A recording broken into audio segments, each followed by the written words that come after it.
Training so far has been great. We've had 14 sims before we hit the flight line, and the simulator here is really realistic, so it's a great representation of what you feel like when you're in the jet. So you're up in a dome, it's 360-degree view. So some academics, 14 sims, and then you hit the flight line. So far I've really enjoyed it.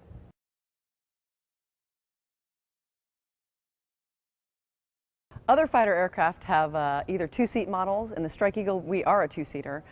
So when it comes to your first flight or the first time you're doing something, they usually throw an instructor pilot in your back seat, just as a kind of a safety precaution. So here, we have somebody fly chase, so they're not with you in the airplane, they're chasing you. So that was just something that was different.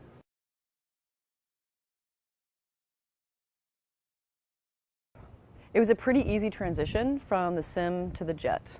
Like I said, the sim is a great representation of how the jet flies until you break ground.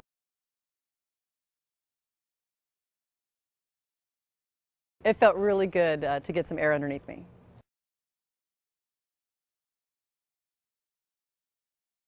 Women have been flying fighters for over 20 years. Actually, they've been flying fighters since World War II, but they've been flying fighters in combat for over 20 years, so it's really not a thing.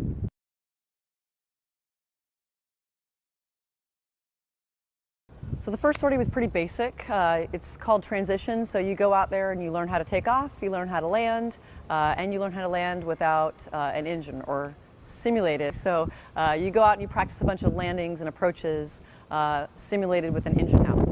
So go out to the airspace, see what flying around Eglon's like, and come back, fly around on the pattern, and practice some landings.